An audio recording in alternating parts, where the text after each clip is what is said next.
পারিবারিক সমস্যা, সাংসারিক সমস্যা, সেটা থেকে দলেও মানে দুজনের দলটাও আলাদা আলাদা হয়ে গেল। আসলে ব্যাপারটা হচ্ছে উনি আমার যখন প্রচণ্ড আমার নাম হয়ে গেল এবং আমার যশ হয়ে গেল, গোটা সবাই আজও সবাই স্বীকার করে, ওনার দলের লোকও এবং আমার দলের লোক থেকে শুধু সবাই, যে 19 সালের লড়াইটা লড়েছিলাম আমি, উনি শুধু জাস্ট একটা নামমাত্র ছিলেন এবং সেই লড়াইটা মৃত্যুর সঙ্গে সামনা করে ওনাকে জয় হাসিল করিয়ে দিয়েছিলাম। তার ফলে আমার যে নাম, আমার যে যশ, সেটা উনি সহ্য করতে পারলেন না, উনি আর ওনার পরিবার।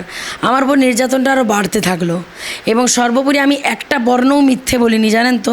একটা বর্ণও কোনো ফুটেজ খাওয়ার জন্য বলুন, একটা বর্ণও প্রার্থী হওয়ার জন্য বলুন, আমি বলিনি, কারণ আমি সত্যি বলতেও চাই না। কারণ ওনার ওই অত্যাচারের দিনগুলো না আমি আর মনে রাখতে চাই না।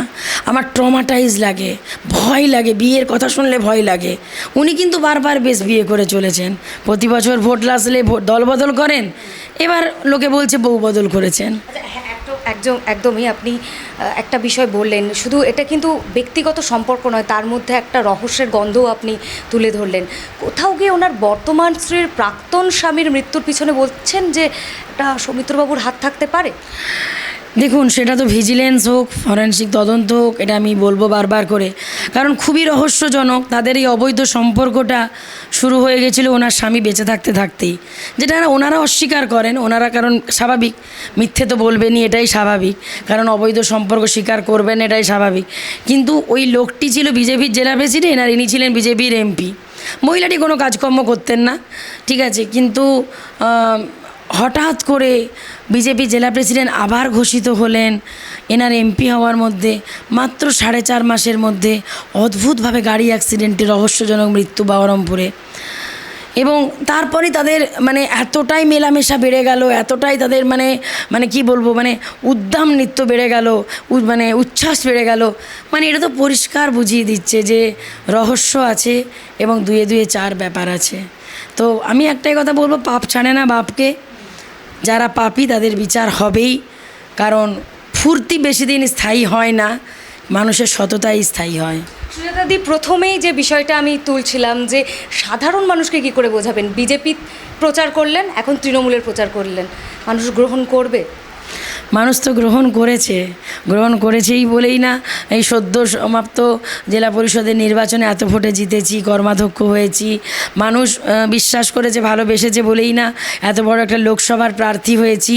মানুষ দূর দূরান্ত থেকে ছুটে এসে হাত মেলাচ্ছে, গলায় মালা পরাচ্ছে, ফুলে পাপড়ি দিচ্ছে, এত উচ্ছ্বাস, শাঁখ বাজিয়ে বরণ করছে, উলুধ্বনি দিচ্ছে।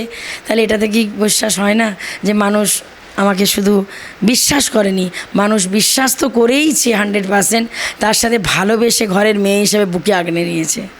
আপনি জিতলে কি এমন করবেন যেটা অন্য কোনো দল বা অন্য কোনো প্রার্থী সেটা করবে না? বিষ্ণুপুরের জন্য কি উন্নয়ন করবেন? দেখুন, আমার সবচেয়ে যেটা স্বপ্ন, ইচ্ছা, যেটা বিগত 10 বছর এমপি থাকা সত্ত্বেও আমার বিরুদ্ধে যিনি প্রতিপক্ষী বিজেপির এমপি এবং বিদায়ী এমপি এবং প্রার্থী, তিনি 10টা বছর আওয়াজ ওঠালেন না, 10টা বছর কোনো কাজ করলেন না, ভাবলেনও না। আমি চাই আমার বিষ্ণুপুর, আমার প্রাণের শহর, মন্দির নগরী, গুপ্ত বৃন্দাবন, আপনারা সবাই জানেন, সেই বিষ্ণুপুরকে ওয়ার্ল্ড হেরিটেজ সিটি ঘোষণা করা হোক। আর যেদিন সারা পৃথিবী থেকে ফান্ড আসবে আর বিষ্ণুপুরকে আমরা আরও সোনার বিষ্ণুপুরকে সাজিয়ে তুলতে পারবো, আমার এটা খুব ইচ্ছা। আর আমার টুকটাক জায়গায় জলতল নিচে বলে যেটুকু একটু জলের টুকটাক সমস্যা রয়েছে, মমতাদি 99% করে দিয়েছে, কিন্তু যে অঞ্চলগুলোর একটু জলতল খুব নিচে বলে জলের কষ্ট, সেই অঞ্চলের সব মানুষের জলের কষ্ট যেন আমি মিটিয়ে দিতে পারি, আমার এটা সবচেয়ে বেশি ঈশ্বরের কাছে প্রার্থনা, কারণ জলের নাম জীবন। বিষ্ণুপুরের তো বেশ কিছুটা অঞ্চল জুড়ে বনাঞ্চল রয়েছে, এই বনাঞ্চল নিয়ে কি ভাবনা আপনার? সেখানকার যে আদিবাসী মানুষরাও যে এখানকার রয়েছে, তারাও তো এখনও সমাজের যে মূল স্রোত থেকে অনেকটাই পিছিয়ে, তাদের উন্নয়নের জন্য কি ভাবনা? দেখুন, আমি সবচেয়ে বড় কথা জানি যে আদিবাসীদেরকে আমার নেত্রী মমতা বন্দ্যোপাধ্যায় এবং আমরা সবাই খুব ভালোবাসি, কারণ তাদের যে সহজ সরল জীবন, প্রকৃতির মাঝে বেড়ে ওঠা, প্রকৃতির মাঝে থাকা, এটা কিন্তু আমাদের খুব আকৃষ্ট করে। তাই জন্যই তাদেরকে, তাদের উদ্দেশ্যে জয় জোহর, জয় মারাংবুরুর জয় বলতে চাই। এবং আদিবাসীদের জন্য নানা প্রকল্প মমতাদি নিয়েছেন এবং সেগুলো সব মানে সাফল্যের সাথে চলছে। আজকে দেখুন লক্ষ্মী ভাণ্ডারটাও তাদেরকে 1200 টাকা করে দেওয়া হলো। তাই আমি একটাই চাইছি যে আদিবাসী হোক হোক আর যেই হোক, হাতির হানায় কাউকে যেন বিপদে পড়তে না হয়, কারু যেন প্রাণ না যায়, শস্য ক্ষতি না করতে পারে, আমি সেইটা লোকসভায় জিতলে আমি সর্বতোভাবে চেষ্টা করব, কথা দিলাম। সৌমিত্র খাঁকে নিয়ে আমরা কথা বলেছি, অন্যদিকে বামেদের প্রার্থী বিষ্ণুপুরে শীতল কৈবর্ত, তাকে নিয়ে কী ভাবনা? ওনার নামেই তো শীতল, ওনাদের দলও অবস্থা শীতল, তাহলে আর কি বলবো বলুন। একটা হচ্ছে ব্যাপার, ওনারা তো অস্তিত্ব সংকটে ভুগছে। ওনারা আগের বার চেয়েছিলেন তৃণমূলকে শেষ করতে, মমতা বন্দ্যোপাধ্যায়কে শেষ করতে, নিজেরাই শেষ হয়ে গেলেন। মানে ওই যে বলে না, প্রতিহিংসার রাজনীতি কখনোই ভালো নয়। ওনারা তৃণমূলের প্রতি হিংসায় সিপিএম নিজের ভোটটা বিজেপিতে ট্রান্সফার করিয়েছিল, তাই জন্য সিপিএম নিজের ভোটটাই ধরে রাখতে পারেনি, এবং বিজেপির সেরকম কোনো সংগঠন ছিল না, কিছু ছিল না, সিপিএমের ভোটটা নিয়ে 19 সালে জিতেছিল। তাহলে আজ তো সিপিএমের ভাবা দরকার যে তারা অস্তিত্ব সংকটে ভুগছে, শুধু তাই নয়, অস্তিত্বহীনতায় ভুগছে। আজ তাদের গোটা বাংলায় দেখুন, একটা লোকসভা বলুন, রাজ্যসভা বলুন, বিধানসভা বলুন, কোথাও তাদের একটা মেম্বার পর্যন্ত নেই। তাই এই সিপিএমকে আর কী বলবো, মানুষ ছুঁড়ে ফেলে দিয়েছে, কোমর ভেঙে দিয়েছে, আর এদেরকে নিয়ে বেশি কথা বলে বাঁচিয়ে রেখে লাভ নেই। অনেকেই বলছেন যে অনেক রাজনৈতিক বিশ্লেষকরা, বিশেষজ্ঞরা এবং সাধারণ মানুষও বলছে যে বামেদের ভোট বাড়তে পারে, বামেরা ফিরছে ধীরে ধীরে। আপনার কি মত? না দেখুন, বামেরা যদি মনে হচ্ছে ফিরছে বাড়ছে, সেটা রেজাল্টেই বোঝা যাবে। এখনও পর্যন্ত রেজাল্টে তো গোল্লা ছাড়া কিছু নেই, তো গোল্লার পাশে দেখি কোনো সংখ্যা বসে নাকি, সেই দিন বুঝবো বাড়ছে না কমছে। তবে একটাই কথা বলবো, আপনারা নিজেদের ভোটটা ধরে রাখুন।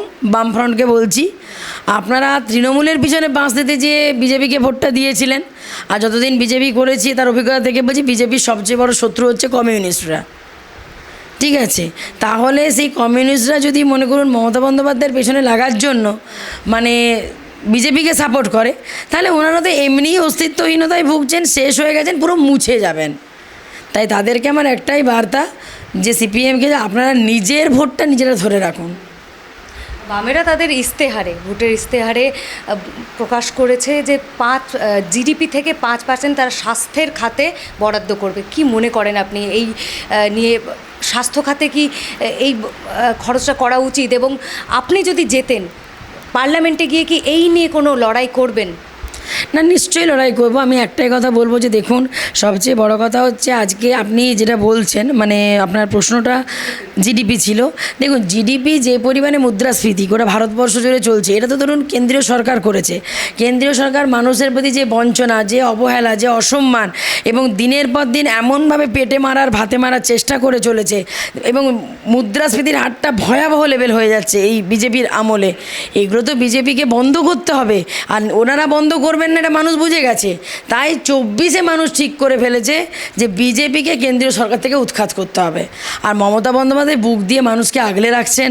আজকে কৃষক বন্ধুই বলুন, শস্য বিমাই বলুন, কন্যাশ্রী, রূপশ্রী, যাই বলুন, সব তো মমতা বন্দ্যোপাধ্যায় দিচ্ছে। এবং সর্বোপরি আজকে লক্ষ্মী ভাণ্ডার, যেটা এটা তো মমতাদির মানে কি বলবো, মানে সোনার থেকেও যদি বেশি কোনো স্ট্রোক হয় তাহলে গোল্ডেন স্ট্রোক আর কি। তাই জন্য সেখানে আমি একটাই কথা বলতে পারি যে বিজেপি যা খুশি করে নিক, তাতে কোনো আপত্তি নেই, কিন্তু এবারে বিষ্ণুপুর লোকসভায় জোড়া ফুলেই ফুটবে, তৃণমূল কংগ্রেসের জয় জয়কার হবে, মমতা বন্দ্যোপাধ্যায়, অভিষেক বন্দ্যোপাধ্যায় সিটটা উপহার হিসেবে পাবে। সৌমিত্র খাঁকে চ্যালেঞ্জ করলেন? না না, চ্যালেঞ্জার মনে করলে তবে তো চ্যালেঞ্জ, ওকে তো আমি কোনো চ্যালেঞ্জের যোগ্যই মনে করি না। আমি যেদিন রাত্রি 3:25 বেরিয়ে এসেছিলাম, সেদিন তো উনি ভাবতেই পারেননি। উনি তো বিলাসিতায় মত্ত ছিলেন, ফুর্তিতে মত্ত ছিলেন, উনি তো ভাবেননি।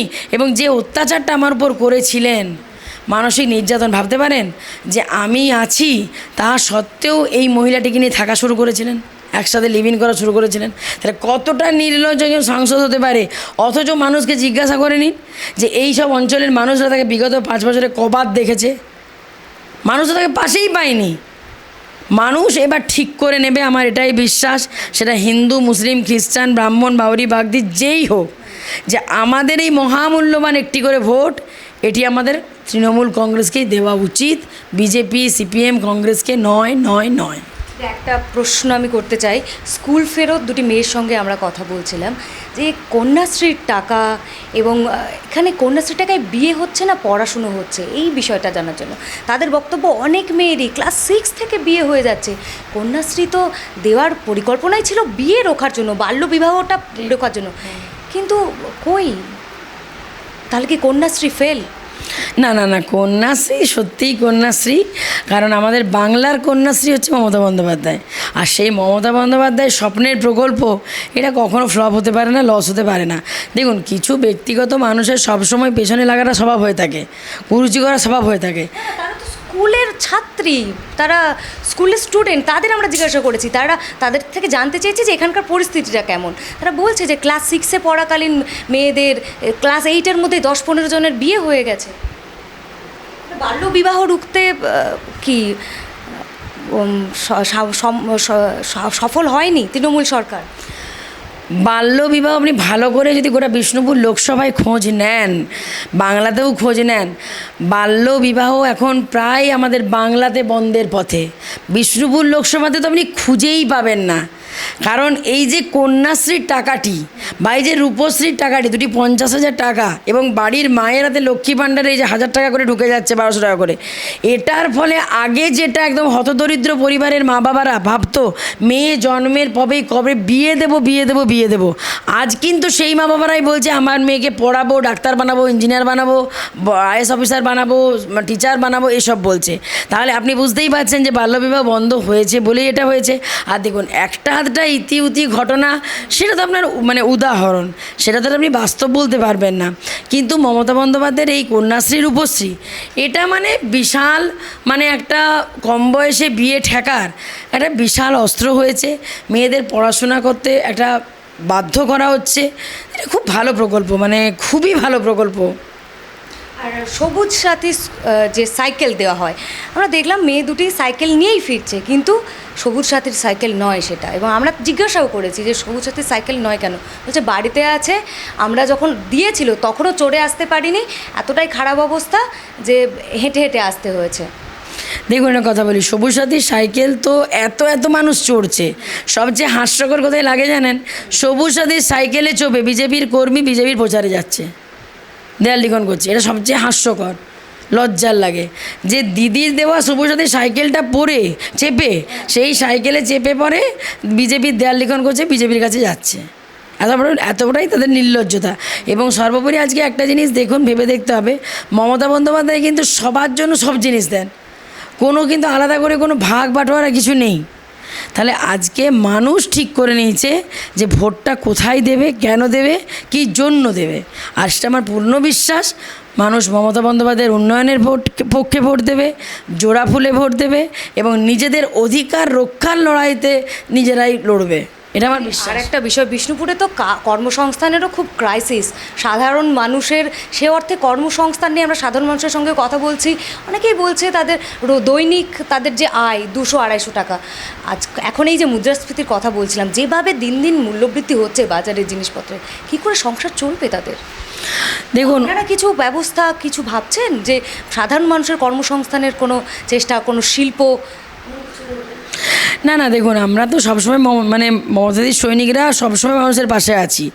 আর সবচেয়ে বড় কথা হচ্ছে যে আপনি যেটা বলছেন, দেখুন, মানে আপনার এই জিডিপি নিয়ে যে প্রশ্ন, সেটা তো আপনাকে উত্তর দিলাম আমি, যে মুদ্রাস্ফীতির হারটা প্রচণ্ড লেভেল বেড়ে গেছে, তার ফলে এই দুরবস্থা। আজকে দেখুন, বেকার ছেলেদের কোনো চাকরি দেয়নি বিজেপি, 2 কোটি বেকারের চাকরি দেবো বলেছিল, সেখানে 200 লোকেরও হয়নি। রাজ্য সরকারেরও কিন্তু অনেক শূন্য পদ রয়েছে, সেগুলো ফাঁকা নেই, নিয়োগ হচ্ছে না। দেখুন, আজকে 15 লক্ষ টাকা দেবো বলেছিল মোদি, সেটাও দেয়নি। এবং আপনি যেটা বললেন যে রাজ্য সরকারের অনেক পদ শূন্য পড়ে আছে, আপনি নিশ্চিত জেনে রাখুন সেই পদগুলিতে নতুন নিয়োগ হবে, রিক্রুটমেন্ট হবে আফটার লোকসভা ভোট। এখন তো হাত বাঁধা, আফটার লোকসভা ভোট সেই পদগুলো রিক্রুটমেন্টও হবে এবং স্বচ্ছ উপায়তে নেওয়া হবে। প্রচুর ছেলে মেয়ে আজও গান্ধী মূর্তির, কেউ মাতঙ্গিনী হাজরা মূর্তির পাদদেশে তারা বসে রয়েছে, যোগ্য চাকরি প্রার্থী চাকরি পায়নি, এবং শূন্য পদে তো নিয়োগ হচ্ছে না। শুধু আশা দেওয়া হচ্ছে যে হবে, কিন্তু কবে হবে? দেওয়ালে পিঠ ঠেকে যাচ্ছে যে দিন দিন মানুষের। না, দেখুন, এটা তো সত্যি কথাই, বাস্তব কথা। কিন্তু ব্যাপারটা হচ্ছে, দেখুন, আজকে চাকরি বলুন বা যে কোনো কিছু বলুন, সেটা কিন্তু আপনার আজকে সেন্ট্রালেরও দায়িত্ব নেওয়া উচিত। কারণ সেন্ট্রালে তাদের যা অর্থসংস্থান, কর্মসংস্থান, ততটা তো একটা রাজ্যে থাকে না। তাও মমতা বন্দ্যোপাধ্যায় সর্বতভাবে চেষ্টা করে যাচ্ছেন কীভাবে সমস্যাটা মিটিয়ে তাড়াতাড়ি মানে ব্যাপারটাকে সলভ করা যায়, কিন্তু কিছু বিরোধীদের চক্রান্ত থাকে যারা ব্যাপার সলভ করতেও চায় না, সমস্যা পাকিয়ে রাখতে চায়, তো তাদেরকে নিয়ে আমি বেশি ভাবিত হতে চাই না। একটা জিনিস বুঝতে পারছি, চারিদিকে যারা নতুন ভোটার, আমি সেরকম কিছু নতুন ভোটারকেও কিছু মানুষ সার্ভে করেছিল, তাদেরও কিন্তু একটা অদ্ভুত তাদেরও মানে চাহিদা দেখলাম যে তারাও বলছে মমতা বন্দ্যোপাধ্যায়কে ভোট দেবো। তার কারণটা হচ্ছে, বলছে আমি স্কলারশিপের টাকা পেয়েছি, বলছে আমার বাড়িতে আমার বোন কন্যাশ্রীর টাকা পেয়েছে। ঠিক আছে, এই যে প্রত্যেকটা বাড়িতে মমতা বন্দ্যোপাধ্যায়ের প্রকল্প পৌঁছে যাওয়া, সেটা আপনি যে প্রকল্পই বলুন, এত এত প্রকল্প চলে, কিন্তু কন্যাশ্রী বলুন, সবুজ সাথী বলুন, রূপশ্রী বলুন, শস্য বিমাই বলুন, কৃষক বন্ধুই বলুন, এগুলো মানুষ পেয়ে পেয়ে এত স্যাটিসফাইড যে বিষ্ণুপুর লোকসভার মানুষ মমতা বন্দ্যোপাধ্যায়, অভিষেক বন্দ্যোপাধ্যায় ছাড়া বা তৃণমূল কংগ্রেসকে ভোট দেওয়া ছাড়া অন্য কিছু ভাবতেই পারছে না। একদম দিদি, আমিও একমত। প্রকল্পের মাধ্যমে ভাতা পেয়েছে, কিন্তু আমরাও সাধারণ মানুষের সঙ্গে কথা বলেছি, সার্ভে করেছি। তার সাধারণ দোকান রয়েছে, ওই পান মশলা এসব বিক্রি করেন। তিনি বলছেন তার ছেলে এমএসসি করে বেকার হয়ে বসে আছে, কাজ পায়নি। তাহলে শুধু ভাতা পেলেই হবে? চাকরিও তো পেতে হবে। সে তো নিশ্চয়ই। দেখুন, আমি তো 100% একটা কথা বলবো যে দেখুন, ভাতাটা আলাদা জিনিস, চাকরিটা আলাদা জিনিস, কিন্তু আমাদের নেত্রী মমতা বন্দ্যোপাধ্যায় তো একটা ভাতাও দিচ্ছে। সিপিএম তো কোনোদিনও কিছুই দিত না। সিপিএম তো না চাকরি, না বেতন, না ভাতা, কোনো কিছুই দিত না। তাই মমতা বন্দ্যোপাধ্যায়কে আমি তো কৃতজ্ঞ চিত্তে ধন্যবাদ জানাবো যে উনি একটা মহিলাকে 1000 টাকা বাড়িতে বসে বসে পাঠিয়ে দিচ্ছেন, না আসলেও চলবে। এটা আপনি কোনো পেশাতে পাবেন না। দিদি, 1000 টাকায় তো সংসার চলে না। বাড়ির যদি ছেলেটার যে পড়াশুনো করে শিক্ষিত হলো, সে যদি চাকরি না পায়, সে সংসারটা তো তলিয়ে যাবে, সে সংসারটাকে উঠে দাঁড়াতে পারবে? আপনি বলুন। আমি দেখুন একটা কথা বলছি যে সংসারটা কিন্তু একার ভরসায় চলে না, সংসারটা কিন্তু সকলে মিলে একটা পরিবার। আজকে আপনি হিসাব করে দেখুন যে মমতা বন্দ্যোপাধ্যায় দেওয়া কতটা প্রকল্পের টাকা এক একটা পরিবারে ঢুকছে। আপনি কন্যাশ্রী 25,000 ধরুন, রূপশ্রী 25,000 ধরুন, সবুজ সাথী সাইকেল ধরুন, এবং সর্বোপরি কৃষক বন্ধুর আপনি জানেন 6,000 টাকা করে ধরুন, শস্য বিমা ধরুন, মানে যে কোনো এভরিথিং, স্বাস্থ্যসাথীর 5 লক্ষ টাকা বলুন, এগুলো সব যদি মানুষ ঠিকঠাক করে মেনটেন করে না, তাহলে মানুষের সংসার চালানো। এবং লক্ষ্মী ভাণ্ডারটা হচ্ছে মেয়েদের কাছে আশীর্বাদ স্বরূপ। সেই 500 থেকে 1000 থেকে 1200 করে দিলেন, এবং আজকে মেয়েদের জয় জয়কার। এবং সর্বোপরি আমি ওটাই বলবো যে মমতা বন্দ্যোপাধ্যায়কে দেখে ভোট দিন, জোড়া ফুলে ভোট দিন, তৃণমূল কংগ্রেসকে জিতিয়ে দিন। আমি একদম কন্যাশ্রীর টাকাটাও মেনে নিচ্ছি। আমি নিজে কন্যাশ্রীর টাকায় পড়াশুনো করেছি, গ্র্যাজুয়েশনের ফিস দিয়েছি কলেজের, কিন্তু ওই কন্যাশ্রীর টাকাতে তো সংসার চলে যায় না। আপনি বলছেন কন্যাশ্রীর টাকা পাচ্ছে, রূপাশ্রীর টাকা পাচ্ছে এবং তাতে চলে যাবে, কিন্তু কন্যাশ্রীর টাকা একবার পাচ্ছে মানুষ, একবার 25,000 টাকা, কিন্তু তাতে তো সংসার চলে যাচ্ছে না। আমি পড়াশুনো করে আজকে একটা চাকরি করি বলে আমার চলে যাচ্ছে। তো আমি বলছি সেই পড়াশুনো যে করছে, বেকারত্বটা তো ঘোচাতে হবে, চাকরির যোগান দিতে হবে। চাকরিটা কি দেবে তৃণমূল সরকার? দেখুন, তৃণমূল কংগ্রেস তো কম কিছু দেয়নি, কিন্তু একটা কথা বলি, আজকে 2 কোটি বেকারের চাকরি দেবো বলেছিল মোদী সরকার, সেটা তো দিল না, উল্টে বড় বড় বাত মেরে চলে গেল। আর তৃণমূল সরকার তো চাকরি দিয়েছে, প্রচুর মানুষ চাকরি দিয়েছে, আবার দেবে। অনেক রিক্রুটমেন্ট হয়ে গেছে, অনেক রিক্রুটমেন্ট হবে। তৃণমূল কংগ্রেস থাকলে, মমতা বন্দ্যোপাধ্যায় থাকলে, একটা কথা নিশ্চিত বলে রাখতে পারি, আপনারা সবাই সুরক্ষিত থাকবেন। আপনি গ্যারান্টি দিচ্ছেন? একদম, এটা ধরে নিন, এটা মোদির গ্যারান্টি নয়, এটা দিদির সুরক্ষা। এটা কি সুজাতা মণ্ডলের মানে গ্যারান্টি যে দিদির সুরক্ষায় সবাই ভালো থাকবে? একদম, আমি তো বলছি, ফেকু মোদির গ্যারান্টি নয়। আমাকে মানুষ, এখানকার মানুষ চেনে। আমি বাড়ি থেকে 100 কিলোমিটার দূর থেকে এখানে ছুটে আসতাম প্রতি সপ্তাহে, এবং আজকে আমি ওটাই বলতে চাইছি যে আমাদের দিদি যেটা কথা দেন সেটা মাথা দেন, আর দিদি পারেন সুরক্ষা দিতে, তাই দিদির সুরক্ষা কবচ হয়েছিল। আর মোদিরটা হচ্ছে যেহেতু জালিগিরি, ওই জন্য বড় বড় করে লিখতে হচ্ছে। বিষ্ণুপুর লোকসভা জুড়ে প্রচারে কখনো মহিষাসুর মর্দিনী, কখনো আবার শ্রীখোল বাজিয়ে রাধার সেজে তিনি প্রচার করে যাচ্ছেন, কখনো আবার সেলুনে ঢুকে চুল কাটতেও কোনো রকম সংকোচ বোধ করছেন না। প্রচারে কোনো রকম কোনো খামতি রাখতে চাইছেন না সুজাতা মণ্ডল। একের পর এক ক্ষোভ প্রকাশ করলেন সৌমিত্র খাঁর বিরুদ্ধেও। এখন দেখার শুধু, যিনি বিজেপির হয়ে প্রচার করেছিলেন, 5 বছর পরই আবার তৃণমূলের প্রার্থী হিসেবে, তৃণমূলের ক্যান্ডিডেট হিসেবে, এবং হবু সাংসদ হিসেবে বিষ্ণুপুরের মানুষ তাকে বেছে নেয় কিনা। তার জন্য অবশ্যই অপেক্ষা করতে হবে। 4 জুন রেজাল্ট বেরোবে, দেখা যাক, সেই দিকেই নজর থাকবে। আর সাপোর্ট করুন ইন্ডিপেন্ডেন্ট জার্নালিজম এবং সঙ্গে থাকুন হাওয়ার।